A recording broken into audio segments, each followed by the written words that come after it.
On refait le H, l'émission exclusivement consacrée au HBC Nantes, chaque semaine dans la HBC Nantes Family. En présence d'invités, supporters, bénévoles, journalistes, nos spécialistes analyseront sans phare l'actualité du HBC Nantes.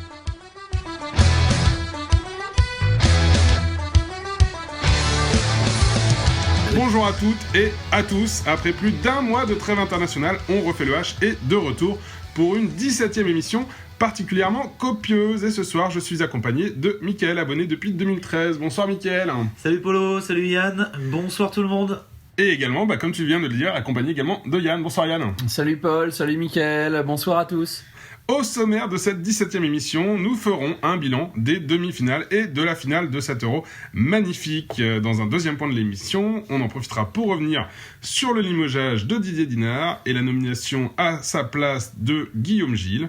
Enfin, dans un troisième point, nous évoquerons ensuite le prochain match du H, à savoir le 8e de finale de Coupe de France ce dimanche à 17h contre Chambéry. On aura également à cette occasion les réponses des fans au sondage de la HBC Nantes Family. Enfin, dans un dernier point, nous terminerons par l'actu chaude du H, le tirage au sort des demi de Coupe de la Ligue et le départ de Boric à Zagreb. Enfin, messieurs, commençons tout de suite, j'ai envie de vous dire, par le bilan des demi-finales et cette finale de l'Euro. Comment avez-vous senti cet Euro ? Moi, je l'ai bien senti, étant donné le parcours de la Croatie, je l'ai bien senti, mais... Bon, on perd quoi. On perd logiquement contre l'Espagne. Je pense que physiquement, on était aussi un peu bouillis après la demi-finale dantesque avec les deux prolongations contre la Norvège. Malgré tout, le bilan, en tout cas ce qui me concerne, est plus que positif. Ce qui est dommage, c'est comme il n'y a pas la victoire, il y a le TQO pour nous. Alors que s'il y avait eu la victoire, on aurait été qualifié aux Jeux Olympiques. Donc c'est le grand regret et de ne pas avoir eu la médaille d'or forcément. Mais sinon le bilan est très positif de cette finale et même de cet Euro dans la globalité pour la Croatie évidemment. Alors, je pense que Mickaël... Justement tu parlais de TQO, le TQO ça nous fait une transition avec l'équipe de France. Non, tu voulais... Je pense qu'on va terminer l'Euro et on parlera du TQO après. Ouais. Sur les finalités de l'Euro, donc demi-finale et finale, enfin, on a vu des matchs à élimination directe. Je vous l'avais dit la semaine dernière, j'en avais ras-le-bol des phases de groupe. Et puis, on n'a pas été déçus. Le vendredi où on a eu les deux demi-finales qui se sont suivies. Je pense que tous ceux qui aiment le handball ont passé une très belle soirée. Ça a commencé en apothéose avec ce super Croatie-Norvège. Franchement, j'ai vraiment vibré devant le match. J'étais pas plus pour une équipe que pour l'une que pour l'autre, mais j'ai surtout vraiment vibré, à apprécier le spectacle, le suspense, les rebondissements, retournements de situation. C'était assez incroyable. On a vu une très belle deuxième demi-finale aussi avec une belle maîtrise de l'Espagne et puis cette équipe slovène qui reste quand même pour moi une grosse satisfaction de cet Euro. Et il leur a pas manqué grand chose, mais l'Espagne a vraiment maîtrisé. Et puis cette finale qui est sans doute pas le plus beau match en termes de handball que l'on ait vu, mais en termes de maîtrise, en termes de tactique, côté espagnol, ça a quand même été assez impressionnant. Et puis cette équipe de Croatie, je me sens quand même obligé d'en toucher un mot, pas parce que Yann fait partie de l'émission, mais parce que pour moi cette équipe de Croatie, c'est un des coups de cœur de l'Euro. Pour l'envie qu'ils ont mis dans les matchs, quoi. Très souvent, je vous en parle, c'est pour moi le point important quand je vois une équipe jouer, c'est de mouiller le maillot, c'est de tout donner pour le maillot que l'équipe porte. Ça se voit, t'as les yeux qui brillent. Et quand l'équipe fait ça, tu peux pas lui reprocher de perdre. Mais c'est exactement ça.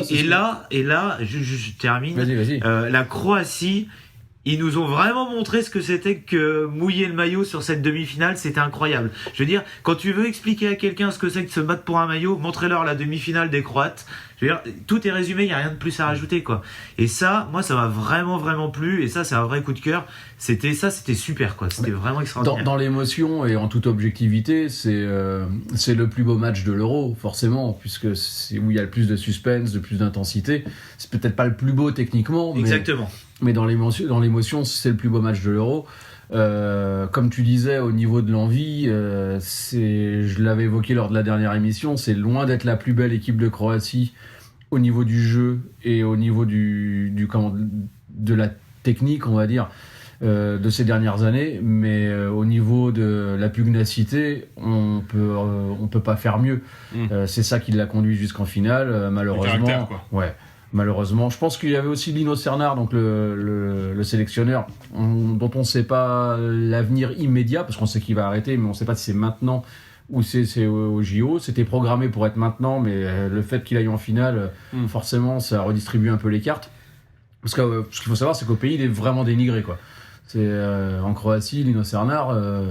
Les dernières compétitions, la Croatie n'a pas eu beaucoup de bons résultats. Était pas au rendez-vous, donc forcément il est pas mal dénigré. Alors, maintenant il emmène l'équipe en finale, forcément les gens le mettent sur un piédestal. Bon, le public en général est un peu versatile. Alors, le public croate, n'en parlons même pas, même s'il est toujours derrière son équipe.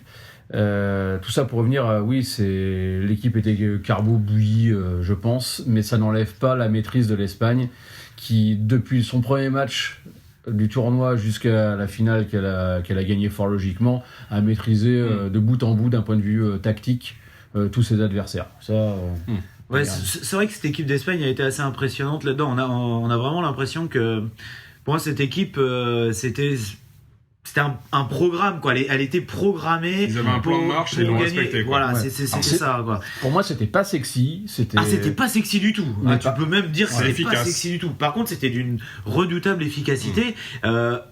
Sur la finale, c'est assez intéressant parce que on voit bien que les Croates ont compris comment l'Espagne avait fonctionné, et d'ailleurs ils les ont bloqués. Il y a eu en début de deuxième mi-temps, il y a 10 minutes où les Espagnols ne marquent plus, et c'était assez intéressant de voir que les Espagnols, ils savaient pas faire autre chose. C'est-à-dire qu'ils avaient leur plan de bataille, les Croates les ont bloqués, mais ils n'arrivaient pas à trouver la solution parce qu'ils refaisaient constamment la même chose. Alors le truc c'est que les Croates, de l'autre côté les Espagnols défendaient hyper bien. Pérez de Vargas a été énormissime sur le match, et donc les Croates ont malheureusement pour eux pas réussi à marquer, et donc on a eu cet écart là qui s'est maintenu, et puis au bout d'un moment l'Espagne, à force de mettre des coups de boutoir, et puis avec les Croates quand même sacrément fatigués, ils ont fini par retrouver la faille, et puis ils ont fini par s'imposer. Mais tu sens que cette équipe d'Espagne, c'est ça qui est assez fou, moi, dans cette équipe, c'est que tu sens que tu sais comment elle joue, tu sais ce qu'il faut faire pour la bloquer. Par contre, c'est incroyablement compliqué. Personne n'y arrive, quoi. Ouais, c'est ça. Tu sais exactement ce qu'il faut faire, mais tu n'y arrives pas. Voilà, c'est ça. Et c'est exactement ce qui s'était passé au précédent Euro, où ils sont aussi champions d'Europe. Et ça avait été exactement pareil, avec quasiment les mêmes joueurs, d'ailleurs. Oui, à quelques exceptions près, c'est la même équipe. Ouais. Et tu sens que ça tourne depuis 4-5 ans. Là, c'est vraiment très très très solide. Ça va être difficile à aller chercher pour les JO parce que ils sont difficiles à prendre. Quoi. Après, on a connu ça en d'autres temps avec des équipes qui jouaient très bien, qui perdaient très peu de cadres.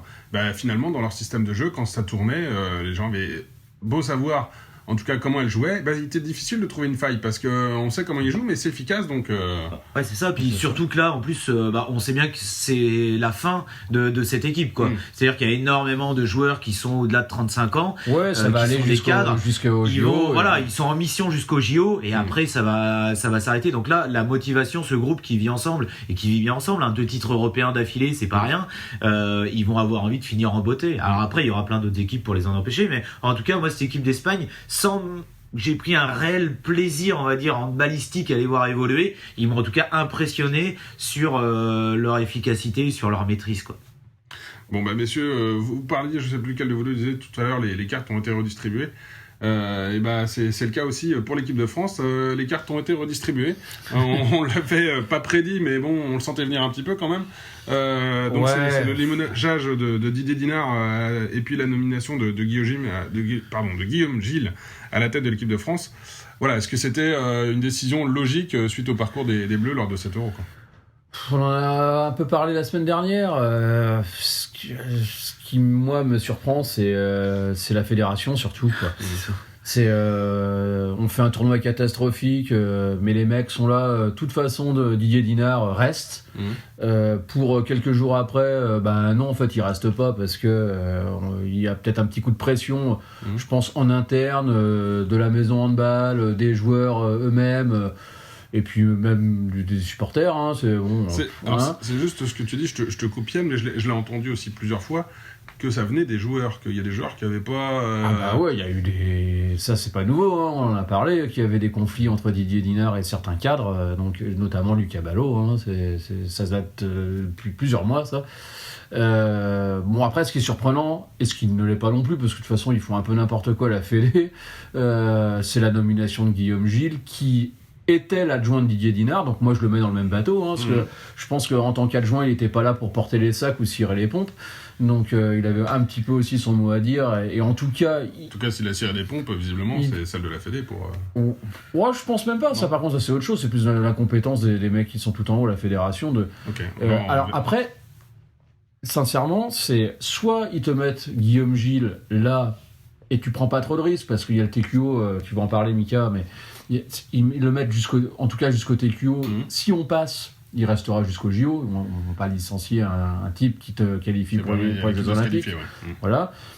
Si on se qualifie pas pour les Jeux Olympiques, Guillaume Gilles est dans la charrette, on le sait déjà. Au revoir, adieu. Et puis on trouve un autre sélectionneur. Ils n'auront pas cramé un candidat potentiel pour pour plusieurs années, et ça leur permettra de continuer sans exposer plus Dinard, qui avait peut-être pas envie de... Dinard il serait bien resté, vu l'ego du bonhomme, il serait bien resté. C'est peut-être compliqué, donc j'aimerais bien savoir quel est l'état des relations entre Guillaume Gilles et Didier Dinard maintenant, parce que moi je serais Dinard, je prendrais un peu moyen aussi que mon adjoint me la fasse. Je lui fais un petit peu à l'envers. Après, c'est normal, qu'ils sont ambitieux, qu'ils veulent être sélectionneurs. Je sais pas si lui fait à l'envers. Si Dinard se fait virer et que la Fédé arrive et le propose à Guillaume Gilles, il aurait quand même tort de refuser. Moi, je le ferais pas. C'est un gars avec lequel t'es depuis 3 ans. Je le ferais pas. C'est quand même lui qui est venu te chercher et qui t'a choisi pour être l'adjoint. C'est pas la Fédé, c'est lui. Après, oui et non, je suis pas tout à fait d'accord avec ça, parce que si on se souvient bien, au départ, normalement, c'est pas Dinard qui est sélectionneur, c'est un duo de sélectionneurs, Dinard et Guillaume Gilles. Il y en a pas un. Et Claude Onesta qui est une espèce de manager emploi fictif. Voilà, c'est ça. Mais à la base, c'est un duo de sélectionneurs, et c'est pas Dinard principal et Gilles l'adjoint. Sauf que dans la pratique, Dinard avec son charisme a pris le pas sur Guillaume Gilles, et on a donc Dinard qui est devenu tête de proue, et Guillaume Gilles adjoint. Gilles n'est pas pourri. Justement, par rapport à ce que tu dis, et ce qui est très juste, c'est que les deux, en fait, c'était, on va dire, un poste à 2 têtes. À la base. Mais ça n'a pas duré du tout comme ça. On est d'accord. Dès le championnat du monde de 2017, c'est Dinard la tête de... Oui, mais pourquoi Guillaume Gilles reste, quoi ? Guillaume Gilles a sa part de responsabilité dans l'échec de l'Euro de l'équipe de France. Comme je te dis, il n'était pas là pour porter les sacs ou cirer des pompes. Mais c'est quand même un mec qui devait être là pour mettre en place des séances tactiques, des séances vidéo. Il avait un rôle important en tant qu'adjoint. Alors, il a sa part de responsabilité, c'est une certitude, on est bien d'accord. Par contre, ce que on ne sait pas, enfin en tout cas moi ce que je ne sais pas, je suis pas sûr que tu le saches non plus parce que t'es pas dans le cœur de l'équipe de France, c'est quels sont, comme tu as dit, les rapports entre Dinard et Guillaume Gilles, et quelle est la place que laissait Dinard et Guillaume Gilles. Ça, on est d'accord. On a déjà connu des coachs principaux ne laisser que très peu de place à leurs adjoints, et on n'a pas besoin d'aller voir très loin au-delà de Nantes pour le savoir.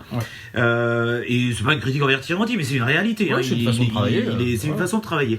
Si Dinard laissait très peu de place à Guillaume Gilles, si ça se trouve, la part de responsabilité de Gilles, elle est pas si grande que ça. Moi, j'en sais rien, tu vois. Non, ça, on sait pas. Non, mais après, comme on dit, il pouvait les mettre sur la table et dire à Dinard, ça a 5 minutes, si je suis juste là pour avoir... Ce qu'on sait pas, messieurs, aussi, c'est le dessous des cartes, mais peut-être que Guillaume Gilles l'avait dit à Didier Dinard, puis Didier Dinard, écoute, maintenant, c'est moi qui ai la tête de l'équipe, écoute, un jour, tu auras ta chance, mais pour l'instant, c'est moi qui prends la décision. Exactement. C'est peut-être pour ça que la décision de prendre Guillaume Gilles est pas si mauvaise. Pour moi, et j'avais déjà donné un petit peu mon avis sur est-ce que Dinard devait continuer, j'avais dit oui. Dinard ne continue plus. Je pense que la nomination de Gilles était la seule solution qu'on pouvait prendre. Bien sûr, comme on l'avait dit, on pouvait pas démarrer un nouveau projet. C'est compliqué effectivement avec d'aller quelqu'un. chercher un entraîneur justement qui pourrait être le potentiel futur entraîneur de l'équipe de France pour des années, et puis de le mettre dans cette situation-là au départ. C'est plus ça, c'est le mettre dans la situation, et quelqu'un comme Guillaume Gilles, je vais dire entre guillemets, aurait la légitimité, c'est pas le mot, hein, mais il fait un peu office de fusible. C'est-à-dire que si ça marche, comme je le disais en début d'intervention, si ça marche, il reste, et c'est normal. Si ça marche pas et qu'il saute, ça choquera pas grand monde. Alors que si tu mets un nouveau et qu'on se qualifie pas pour les Jeux Olympiques, tu vas faire sauter un type qui récupère quand même une équipe de France plus que moribonde. Et qu'est-ce que tu veux qu'il apporte en 2 mois, le mec, quoi. Mais c'est ça. Et puis de toute façon, il n'y a pas le temps de travailler. Hein. Le TQO, c'est dans 3 mois. Donc il faut aller à l'urgence. Donc voilà, on met Gilles. Il va peut-être apporter des choses nouvelles que Dinard ne lui laissait pas faire. Ça, on ne sait pas. On va le savoir bientôt. Et puis, ça va peut-être donner un coup de boost à cette équipe de France qui, visiblement, je veux dire, on le lit un peu partout. Si tu lis entre les lignes les différentes déclarations ou si tu écoutes les différentes interviews, il y avait un problème entre les cadres, les joueurs et Dinard. Donc, le fait de enlever Dinard, peut-être qu'il y a des cadres qui vont se sentir mieux, qui vont aussi peut-être prendre le lead, parce que pour moi, la qualification au TQO et un éventuel bon résultat au JO passera par les joueurs. C'est pas Guillaume Gilles qui va révolutionner le truc, ce sont les joueurs qui vont s'imposer en tant que patron et qui vont avoir envie de jouer ensemble et d'aller chercher un bon résultat. Et si cette équipe a envie de le faire, je pense pas qu'on sera champion olympique parce qu'il y a des meilleures équipes que nous, mais je pense qu'on peut déjà se qualifier au TQO et même être bon lors des JO. Au moins ne pas être ridicule, quoi. D'ailleurs, moi, juste pour conclure, avant que tu évoques le TQO, si tu voulais en parler, et Guillaume Gilles arrive, ou reste plutôt, seul pour le moment. C'est-à-dire qu'il n'y a pas de staff autour de lui. Il n'y a pas d'adjoint, il n'y a rien, il est seul. Ça va peut-être venir. Ça viendra, il va en choisir. Non, mais c'est juste aussi bon à préciser, c'est que, comme tu disais, c'est pas en 2 mois qu'ils vont révolutionner. Donc, non, clairement. Qu'il prenne son temps et qu'il soit tout seul, parce qu'il connaît déjà la boutique puisqu'il y est depuis 3 ans, depuis 2017. 3 ans. C'est pas non plus complètement délirant, quoi. Voilà. Non, puis le bateau était en train de prendre l'eau, Guillaume Gilles écopait aussi. En même temps, on enlève un poids lourd du bateau, à savoir Didier Dinard. Bon, il peut continuer d'écoper, quoi. De toute façon, il avait déjà commencé, donc. Après, si ça se trouve, ça va pas être bon, ça va pas marcher, on sait pas, mais on va voir. En tout cas, je pense que c'était la bonne solution. Et puis bon, là, juste pour terminer sur ce volet-là, le week-end dernier, quand on a su assez rapidement, dès le vendredi ou le samedi, que Dinard allait être viré, quand tu regardais les matchs sur Bein, il le disait à demi-mot, même au meilleur Narcisse sur le plateau, il disait à demi-mot, on sait pas trop, Dinard, tu sentais que c'était fini pour lui.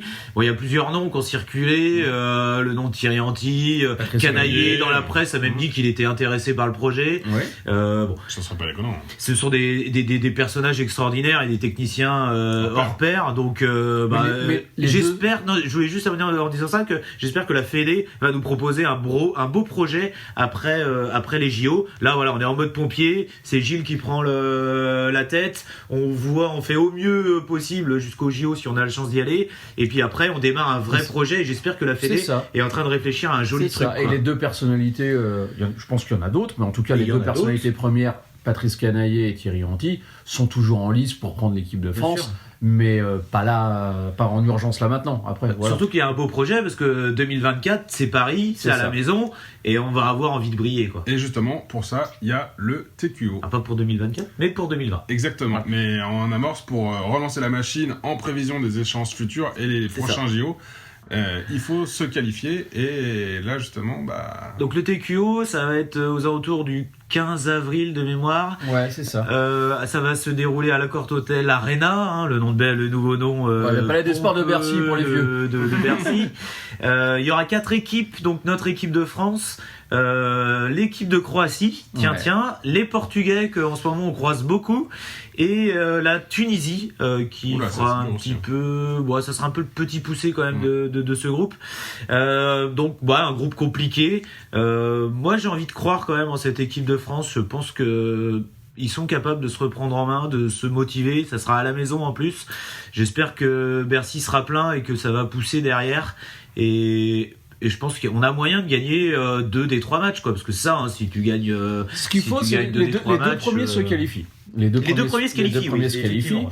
Alors, Il y a quelques mois, on aurait logiquement pensé France-Croatie. On le pense beaucoup moins depuis l'Euro et puis depuis aussi l'avènement du Portugal, hein, parce que le Portugal est une très belle équipe. Ça va être un petit peu comme à l'Euro, c'est au tour préliminaire de l'Euro, c'est-à-dire que le premier match va déjà être capital. Je crois que le premier match est France-Croatie. Oui, tout à fait. Celui qui perd, il va falloir se farcir le Portugal. À un moment donné, ça va pas être coton. Ouais. Donc le premier match est déjà archi capital. Celui qui gagne entre la Croatie et la France, je vous donnerai pas. Non, on a compris. Hein. Mon cœur balance, mais malheureusement, c'est quand même le match coup près dès le premier match. Ouais, à l'heure actuelle, il y a un favori entre les deux. On va pas se le cacher. Oui et non, parce que la Croatie fait un bon tournoi, mais on l'a dit tout à l'heure, c'est vraiment beaucoup à l'envie. C'est pas le jeu, c'est l'envie. Alors c'est ça qui a plu aussi parce l'envie d'avoir envie. Oh la vache. Il était obligé, celui-là, je l'ai vu arriver. Je m'attendais depuis le départ. Jolie vacances. Et oui, mais c'est surtout ça. C'est la pugnacité qu'ils ont mis durant leur match qui fait qu'elle a fait plaisir, mais c'est pas le niveau de jeu. Donc pour moi, non, il n'y a pas de favori. La France, si elle arrive... Si elle décide de jouer, si elle décide de jouer, si elle est sérieuse, si elle a autant de chance que la Croatie. Pour moi, le favori, c'est le Portugal. Même si... Oh non, je suis pas d'accord. Au niveau de la qualité du jeu, si. Oui, l'équipe joue bien, mais pour moi, les favoris restent la France et la Croatie. J'attends de voir ce que va donner le Portugal. Le Portugal, aujourd'hui, a une très belle équipe, des très beaux joueurs, c'est pas un souci. Ils ont terminé 6e de l'Euro, ce qui est une performance vraiment remarquable. Ouais. J'attends de voir maintenant un petit peu comment ils vont assumer ce nouveau statut d'équipe, de bonne équipe européenne. Jusqu'à présent, ils avaient vraiment un statut d'outsider. Aujourd'hui, vraiment, tout le monde va les prendre au sérieux maintenant. Donc j'attends de voir comment il va assumer ce statut. Après, ça va être très serré. Attention, le Portugal peut se qualifier, je dis pas ça, mais ça va être très très serré. Moi, ce que je pense, c'est que la vérité là, de ce tournoi ne sera pas forcément celle dans 3 mois. Surtout que les 3 mois qui arrivent sont des mois de compétition capitaux. Oui, parfait, Mickaël. Pour les clubs. Et on voit les Croates, il y en a beaucoup qui jouent en Allemagne. Le championnat est très dur. Il y en a beaucoup qui jouent la Coupe d'Europe. Donc il y a énormément de matchs. Pareil pour nos Français, tous ceux qui jouent en France. Là, on l'a vu, on va en parler tout à l'heure. Le H, février, mars, avril, il y a énormément de matchs et des matchs très importants en championnat, en Coupe d'Europe, en Coupe nationale. J'attends de voir dans quel état physique vont arriver les joueurs de l'équipe de France et de l'équipe de Croatie. Là-dessus, les Portugais vont peut-être avoir un avantage et arriver plus frais. C'est pour ça que je suis... surtout que les Croates, j'attends de voir Drubnjak dans quel état il va être au mois d'avril. Parce que là, déjà, je sais pas dans quel état il va retourner à Kiel. D'ailleurs, il est peut-être encore sur la route, tellement il doit marcher lentement, le pauvre garçon. Mais j'attends de voir comment ils seront au mois d'avril. Et ça peut être très compliqué pour les Croates. Ils peuvent peut-être, je leur souhaite pas, mais ils peuvent peut-être payer très cher la débauche d'énergie à l'Euro. Donc... voilà, on aura le temps d'en reparler. Je pense qu'on en reparlera dans On refait le H, évidemment, dans 3 mois. Et malheureusement, il peut y avoir des blessés de n'importe quel côté. Donc là, il y a Sindrich, d'ailleurs, qui est blessé, qui va pas reprendre avec le Barça tout de suite. Donc voilà, il peut y avoir beaucoup d'éléments qui peuvent rentrer en cause. Donc on en rediscutera dans 3 mois. Mais là, je sais pas pourquoi, mais je suis relativement confiant pour notre équipe de France. Je pense qu'on va réussir à se qualifier pour les JO. Bon, on l'espère tous. Et puis, il y a une autre équipe qu'on suit, à part l'équipe de France, parce qu'on sait que Yann, tu suis une autre équipe, mais c'est le H, justement, le H qui affronte ce dimanche Chambéry en 8e de finale de la Coupe de France. Alors, messieurs, comment vous sentez ce match-là de reprise post... déjà, on est content que ça recommence, parce que je pense surtout les supporters français... qui se languissaient et supporters français et nantais, qui se languissaient du H étant donné les pieds de performance de la France, on l'a évoqué. Pour moi, c'était plus facile, vu qu'on a été quasiment jusqu'au bout. Mais donc déjà ça, le plaisir de revoir le H jouer, le plaisir de retourner à la H Arena, le plaisir de se retrouver ensemble. Ça, c'est la première chose. Après, comment on sent le match ? Justement, c'est un match de reprise qui est directement coup près, parce que c'est un match éliminatoire. Celui qui gagne continue, celui qui perd passe à la trappe et c'est terminé pour lui dans la compétition. Donc, j'ai aucune idée. Alors, logiquement, on est plus fort que Chambéry, c'est pas un souci à ce niveau-là, que ce soit au niveau des effectifs, au niveau du classement, au niveau du jeu. mais je n'ai aucune idée de comment ça peut se passer. Pour les deux équipes, c'est la reprise. Nous, il nous manquera quelques petits bonhommes quand même, parce que Rakovniček avec la Slovénie est allé jusqu'en demi-finale. Ils ont fait le match pour la 3e place. Donc il n'a pas repris avec nous. Kirill a repris il y a quelques jours seulement. Nico Tourna un peu avant. J'ai aucune idée de comment ça peut se passer. Par contre, j'ai confiance en la qualification et en l'équipe. Oui, ça c'est autre chose. Ouais. Alors, justement, hein, c'était la question qu'on posait dans le sondage de la semaine. On demandait justement à tous nos amis qui suivent le groupe, quelle importance accordez-vous à ce match? Alors, la première réponse était grande. Le H ne peut pas mettre de côté cette compétition et se doit de briller à domicile. La deuxième, c'était faible. L'objectif est la 2e place en championnat. Cette confrontation n'est qu'un simple match de reprise. Enfin, la troisième proposition, c'était pas d'avis. Le H n'ayant pas recruté Dipanda en joker médical, je suis désormais supporter de Saint-Raphaël. Mais vous avez été quand même une quinzaine à voter pour cette dernière proposition. Vous étiez un tout petit peu plus nombreux à nous dire faible. L'objectif est la 2e place en championnat et ce match n'est qu'une simple une confrontation, mais un simple match de reprise. Enfin, vous étiez quand même une grande majorité, pas loin de un peu plus de 130, à nous dire effectivement le H ne peut pas mettre de côté cette compétition et se doit de briller. Mika, c'est ce que tu attends de ce match, une équipe du H convaincante et en forme? Oui, déjà juste je voudrais dire que les 15 qui ont répondu qu'ils étaient supporters de Saint-Raphaël, la liste des noms sera transmise au HBC Nantes et vous serez refusé à l'entrée du prochain match. Voilà, faut le savoir. Mais bon, merci quand même pour votre honnêteté. Et votre humour. Concernant le match, oui, évidemment, comme Yann, je suis impatient, un peu comme un gamin qui attend d'ouvrir ses cadeaux de Noël. C'est ça. J'ai hâte de retourner à la H Arena, boire des bières. Oui, de discuter du match avec les copains autour d'une bière, de la délicieuse bière servie au HBC Nantes, et puis de vibrer avec mon équipe. En plus, on a de la chance d'avoir une belle affiche à domicile, parce que Chambéry, c'est certes pas la meilleure équipe en France cette année, hein, ils sont plutôt englués en deuxième partie de tableau, mais ça reste un choc parce que Chambéry, c'est un nom, c'est un club mythique. En France, et puis je sais pas, ça a toujours un petit truc ce match-là. Donc je suis très content de l'affiche. Après sur le match, moi je suis complètement d'accord sur le fait que ce match soit important. Vous le savez, moi j'aime beaucoup les compétitions nationales, donc j'espère qu'on va aller le plus loin possible. C'est sur cette Coupe de France, et donc pour moi il faut absolument le gagner. Surtout qu'on a beaucoup d'échéances qui arrivent, des échéances importantes. Et d'entrée de jeu, il faut qu'on prenne confiance. Je crains que si on déjoue sur cette première rencontre, on prenne un coup au moral et que ça puisse avoir un impact, surtout que les matchs vont s'enchaîner derrière. Je suis complètement d'accord avec toi. Je pense que c'est crucial pour la confiance à venir pour cette deuxième partie de saison. Ah, complètement. Ouais. C'est-à-dire que l'objectif, comme tu disais, de qualification est très important. C'est évident, on participe à une compétition, on reçoit chez nous, faut se qualifier. Mais l'impact moral que ça peut avoir en cas de non-qualification sur le championnat aussi, et pas simplement qu'une élimination, peut être très important. Donc surtout qu'on enchaîne quoi. Le mercredi, on reçoit Chartres. 6 matchs à domicile en c'est février. C'est une excellente analyse. 9 matchs, je crois, c'est ça au total. Donc oui, c'est... Après, quel que soit le résultat, le fait d'enchaîner les matchs, ça peut aussi permettre de... Oui, bien sûr. Mais ce match est primordial. Mais là, et puis en plus, on a quand même assez peu de joueurs qui sont allés à l'Euro. Donc il y en a beaucoup qui se languissent depuis un mois là, à l'entraînement. Il y a eu le petit match contre Irun, mais là, ça y est, ils vont pouvoir s'y refiler.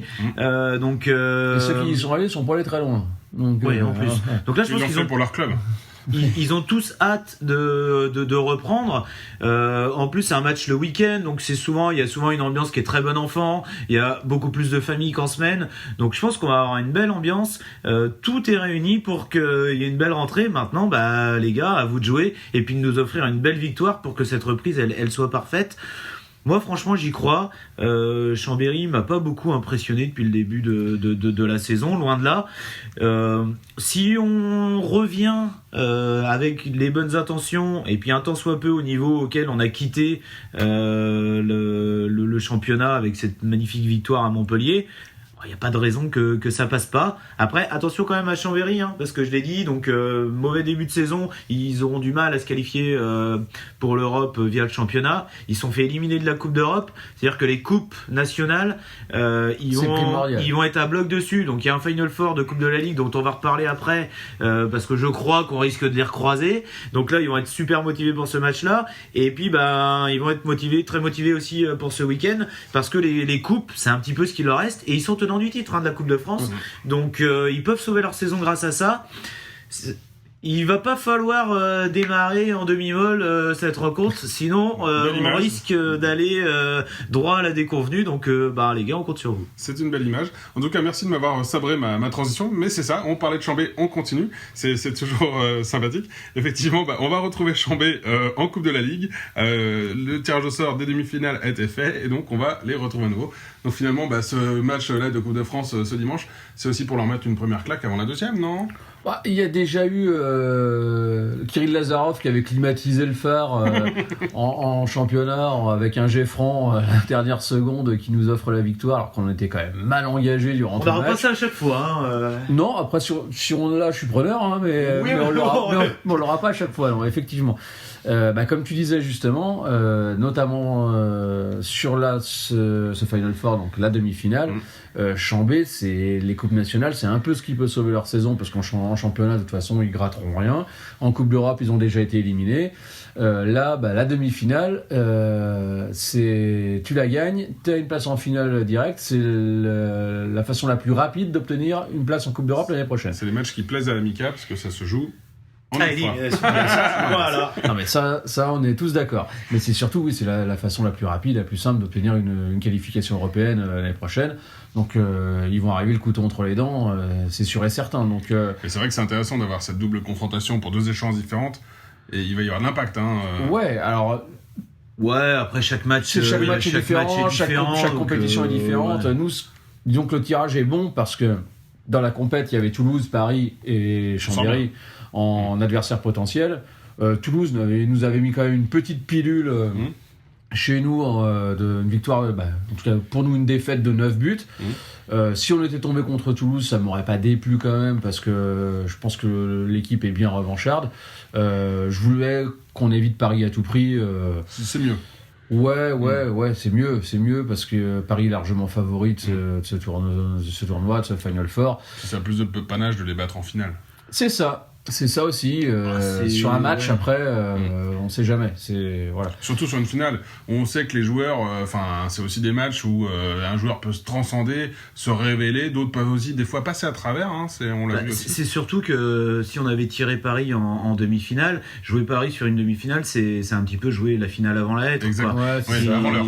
Et c'est toujours un petit peu compliqué. On se souvient d'une magnifique demi-finale qu'on avait fait lors du Final Four de la Champions League. Et malheureusement, le lendemain, en finale, on n'avait plus tout à fait la même équipe, sans rien enlever à la victoire de Montpellier, bien sûr. Donc, moi, je suis content qu'on évite Paris. Je pense que il faudra sans doute les battre si on veut revenir avec la coupe, mais quitte à les battre, oui, autant les prendre en finale, parce que en demi-finale, j'ai peur qu'on en lâche trop et qu'après, derrière, on ait du mal à jouer la finale. Donc c'est très bien qu'on tombe sur Chambéry. Moi, je suis aussi très content qu'on ait évité Toulouse. Aujourd'hui, Toulouse, avec son jeu en mouvement, est clairement l'équipe qui correspond le moins à la manière dont on joue. On n'a pas de jeu rapide, on a notre 0-6 en défense qui est très très statique, qui est très solide, mais qui a du mal lorsqu'on lui met du mouvement. Et j'avais un petit peu peur que la vitesse, la technique des Toulousains nous mettent en difficulté. Donc pour ça, là-dessus, Chambéry a une équipe qui nous ressemble un petit peu, avec pareil du physique, mais pas forcément beaucoup de vitesse ou beaucoup de mouvement, notamment en défense. Donc là-dessus, voilà, je pense que les forces seront à un niveau égal et qu'on devrait avoir une belle demi-finale. Et puis pendant ce temps-là, Toulouse et Paris vont s'écharper, et puis en espérant qu'ils perdent un peu d'énergie, et puis si on a le bonheur d'être en finale, de pouvoir avoir la chance de ramener jouer, la coupe à la maison, de jouer le titre, et pourquoi pas ramener la coupe à la maison. Je crois qu'on est nombreux de supporters nantais à faire le voyage. Oui. On a pu voir que les places sont parties assez vite, donc c'est super. Il y a de quoi faire une belle fête là-bas, et en tout cas moi j'ai hâte d'y être. Et la maison, justement, on y revient, puisqu'il y en a un qui la quitte, à savoir Sinjamin Buric, qui part à Zagreb la saison prochaine, qui ne sera plus au H.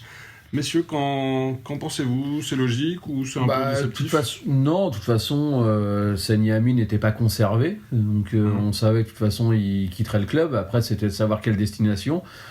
Zagreb, c'est le club d'où il vient, donc il y retourne en fait. Un club qu'il connaît bien, c'est le meilleur club croate, donc c'est quand même pas non plus ridicule. Il a signé 2 ans, donc c'est plutôt pas mal. Moi, je suis très content qu'il aille là-bas. Après, ce qui me dérange un petit peu, c'est que je disais, alors c'est pas lié à Sanyamine, pour Sanyamine, qui reste, qui parte, on le savait qu'il partait de toute façon. Après, la destination, c'était juste ça l'inconnu.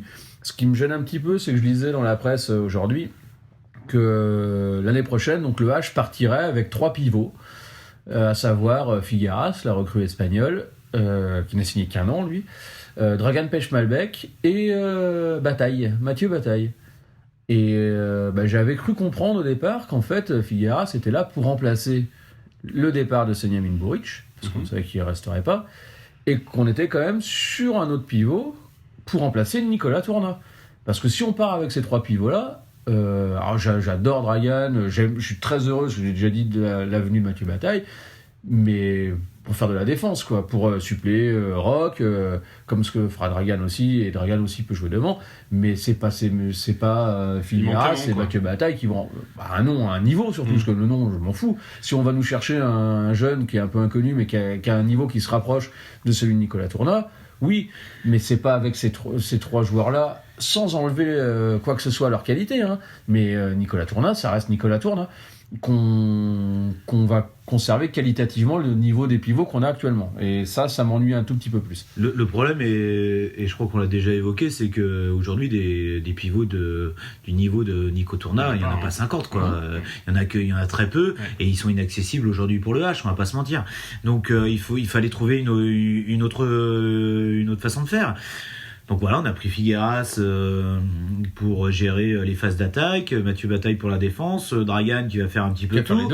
Peut-être que on va avoir Théo Monard, voilà, qui va monter peut-être un peu plus vite que ce qu'on pensait pour venir filer un coup de main, et peut-être aussi que le H va changer son jeu et que Alberto Entrerios a en tête de moins s'appuyer sur le pivot, parce qu'aujourd'hui ça fait quand même quelques années que le H s'appuie sur le pivot, parce qu'on a Nico Tourna qui est au plus haut niveau international. Ça, ce que tu dis est très intéressant. Et peut-être, juste termine, peut-être qu'on va changer, qu'on va apporter un peu plus de jeu sur les bases arrières, et voilà. Donc peut-être que Alberto Entrerios veut amener le H à jouer autrement et à moins s'axer sur le pivot, et c'est peut-être pour ça aussi, et aussi parce que c'est difficile de trouver un mec qui a le niveau de Tourna, qu'on va s'orienter vers quelque chose d'un petit peu différent. On ne sera pas la première équipe à changer notre jeu pour s'adapter à un départ. Est-ce que c'est pas logique, quand on a un joueur comme Nico Tourna qui est incontournable, de devoir le remplacer par un autre système, de trouver une autre voie, parce que finalement on n'a pas de... C'est pas une question de joueur, c'est une question de budget aussi, ce que disait Mika, et de possibilités financières. Un pivot du niveau de Nicolas Tourna,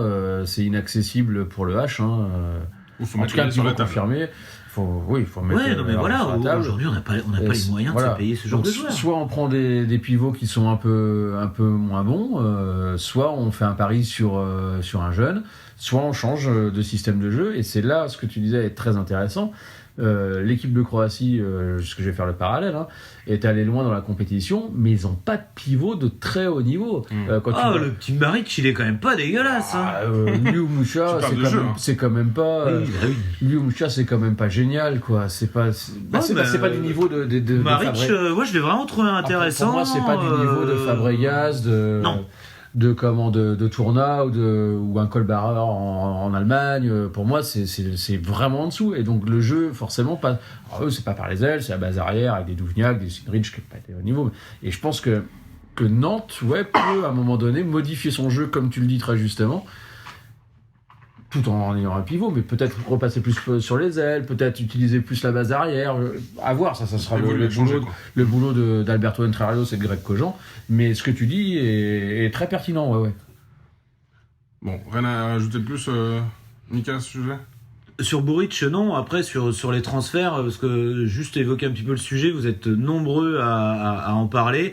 Vous êtes inquiets de ne pas avoir un joker médical sur le poste d'arrière droit. Il y en a quelques-uns qui nous ont demandé « Ah, mais vous n'avez pas des pistes et tout » Donc non, on n'en a pas. Moi, j'avais évoqué... Pas immédiatement, en tout cas. Pas là, immédiatement. Pour Moi, j'avais évoqué le petit Hollandais là, qui m'avait plu à l'Euro.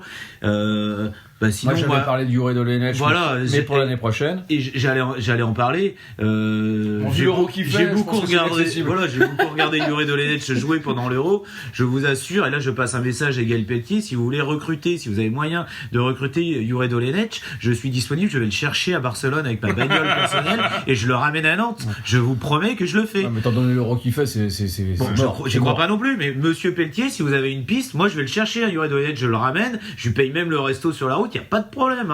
Il est monstrueux. Après, je comprends pas qu'il joue pas plus que ça au Barça. Ça prouve aussi la qualité de leur effectif. C'est ça. Mais bon, voilà. Il y a dit quand même. C'est une autre solution pour le transfert.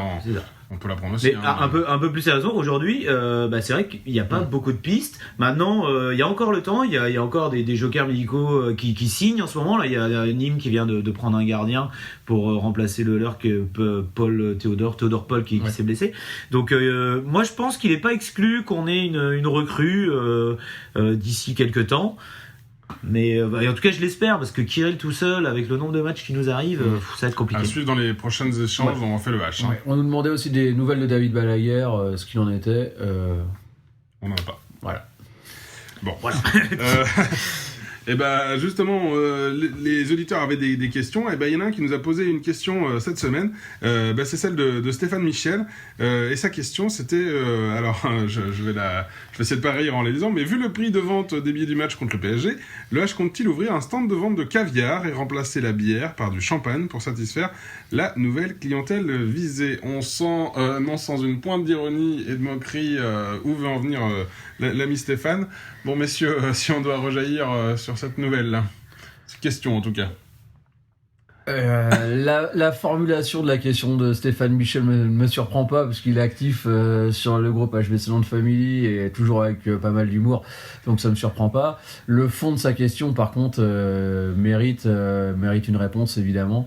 Le match contre Paris, les prix ont décollé sérieusement pour les places, notamment on va dire les places bourgeois, on dit, ou non? Les plus chères, les places les plus chères. Qui sont quand même montées à 80€. Ça pose quand même question. Alors après, il faut remettre dans le contexte. Les années précédentes, les matchs contre le Paris Saint-Germain se jouaient au XXL et pas à la H-Arena. Peut-être que la configuration 6000 places au lieu des 11 000 fait que les tarifs ont augmenté pour pouvoir aussi avoir une rentrée d'argent conséquente, parce que forcément il y a moins de personnes. Il y a plus de demandes forcément sur un match comme ça. Il y a plein de paramètres à prendre en compte. Néanmoins, 80€ pour des places, ça commence à faire une somme vraiment conséquente. Je comprends parce qu'il y a, ça c'est la question de Stéphane, mais il y a beaucoup de personnes qui se sont plaints de ça. C'est logique, 80€, vous venez en couple ou avec vos enfants, ça vous fait quand même un budget particulièrement conséquent pour une soirée, pour un match de hand.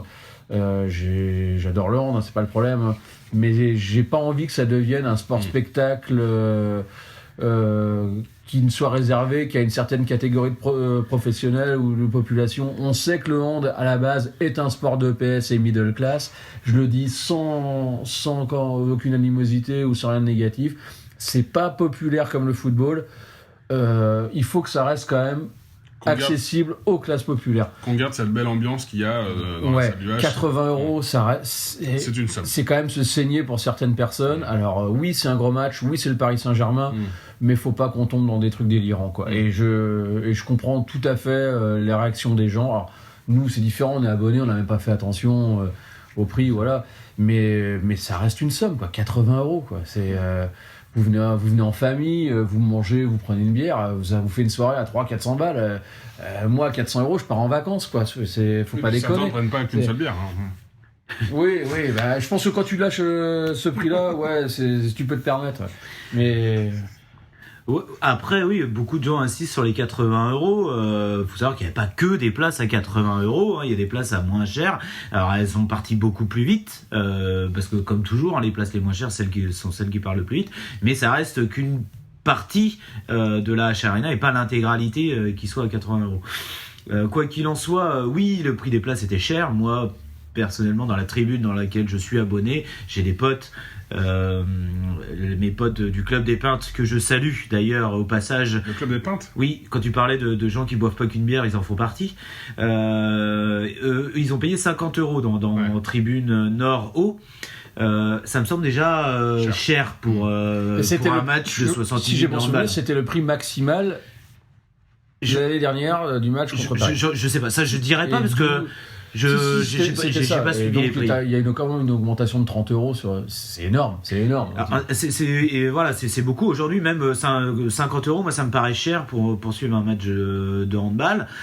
Maintenant, si on prend un côté un petit peu plus pragmatique et puis si on passe d'un côté un peu plus du club, on se rend compte que le match est sold out et que tout s'est vendu. Et si je fais un petit peu le parallèle avec un autre événement qui est cher à mon cœur, qui est le Hellfest, qui vend les passes 3 jours à 200 balles, ce qui est pas rien, que tout est vendu en quelques heures, t'as envie de te dire, oui, c'est cher, oui, ça représente une somme, mais ça part très vite. Là, le match, il a été sold out très vite, plus vite que n'importe quel autre match. Je suis complètement d'accord, mais pour moi, c'est pas un argument. À partir du moment où tu fermes la porte à certaines catégories de population qui financièrement n'ont pas les moyens, peu importe que ça parte tout de suite.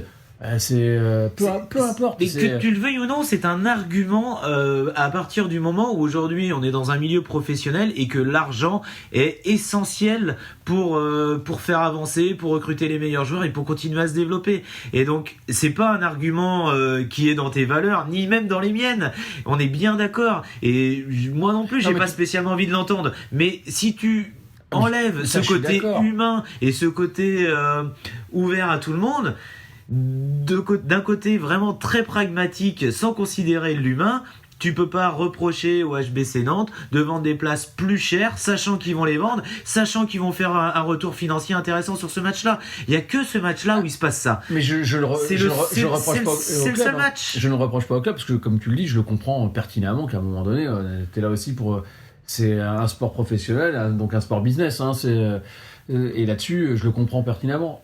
Après que ça me dérange, c'est autre chose. J'ai peut-être ce romantisme ou cette nostalgie des choses qui sont accessibles un peu à tout le monde. Mais maintenant, oui, comme tu disais, si on va avoir une belle équipe, si on va avoir... il faut les moyens, et les moyens, tu vas les chercher où? Les sponsors, la billetterie, plein de choses, et voilà. D'habitude, ce match-là, on le joue quand même avec 4000 personnes de plus, hein. Enfin, si on prend les autres années, c'est ça, il y a une forte demande. Au XXL, il y a 4000 personnes de plus. Donc, je pense que ça, par rapport au budget des autres années, ça fait sûrement un trou, bien qu'il fallait quand même payer la XXL. Donc, peut-être qu'ils se retrouvent. Je suis pas au courant de tous les chiffres. Mais bon, et après, si on dédramatise, j'ai réussi, un petit peu le truc, on peut se rendre compte que c'est un match dans l'année aussi. Oui, non, mais c'est ça. Donc voilà, c'est qu'un match dans l'année, ça reste un match de championnat. Bon, c'est dommage que tout le monde n'y ait pas accès. Moi aussi, j'aimerais que les prix soient à 20 balles pour tout le monde et que tout le monde puisse venir. Mais aujourd'hui, dans le modèle économique d'un club professionnel, et puis surtout, comme tu disais, c'est que là-dessus, c'est vrai. Il y avait des places à bien moins cher, notamment derrière les buts. Le problème, c'est que beaucoup de personnes, moi le premier, sont abonnés derrière les buts.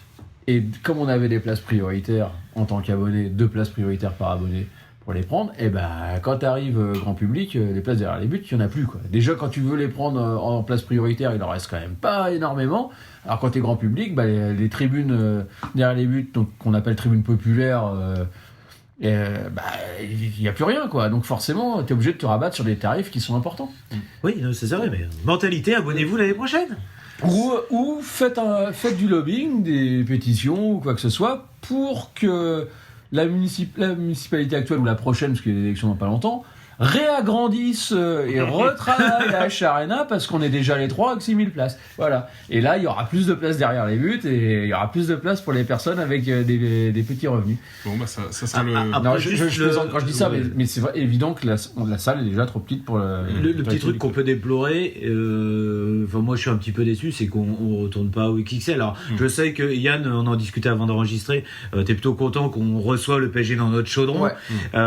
Mais moi j'aimais quand même cet événement du XXL, c'est pas quand même tous les jours que t'as la chance de voir un match de handball devant 11 000 personnes, à l'unisson derrière son équipe. On a quand même vécu des super moments sur ces Nantes PSG au XXL. C'était la petite habitude, la petite routine. On allait à la Beaujoire pour ce match-là.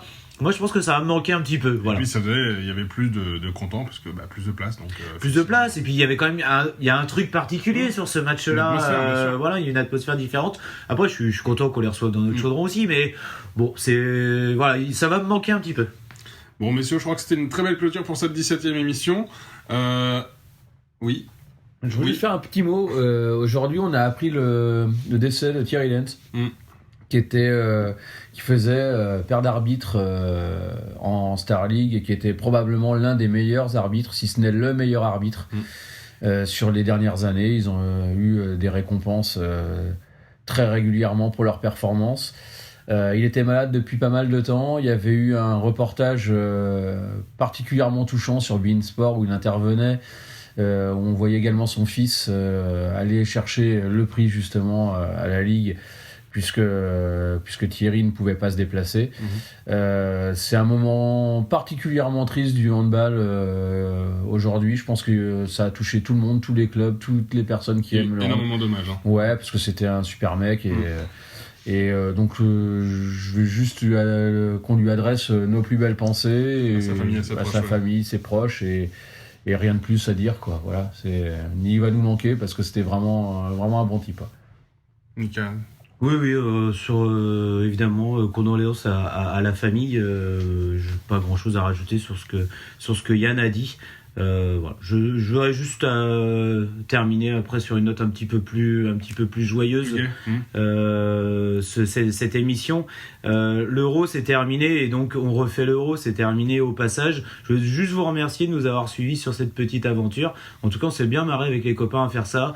Et voilà, sur la deuxième partie de la saison, on va essayer de vous proposer des formats, des trucs un petit peu différents aussi à l'avenir. Et en tout cas, juste simplement vous remercier de continuer à nous suivre et puis en espérant que ça continue comme ça longtemps. Et comme Mickaël le dit, on va dire comme ça, écoutez-nous si vous avez l'occasion. Pour le Final Four, au Mans, on vous réserve quelques surprises et pas que en audio. Il y aura quelques petits trucs en vidéo aussi et on sera là, on essaiera de vous dit pas trop. De vous transmettre toute l'ambiance du Final Four. Bon, en tout cas, vous l'aurez compris, un grand merci à vous et n'hésitez pas à nous faire vos retours sur le groupe de l'émission. Merci beaucoup, messieurs. À merci. Très bientôt. Merci les gars et merci les auditeurs de nous écouter. À bientôt. La semaine prochaine. Ouais, bonne soirée.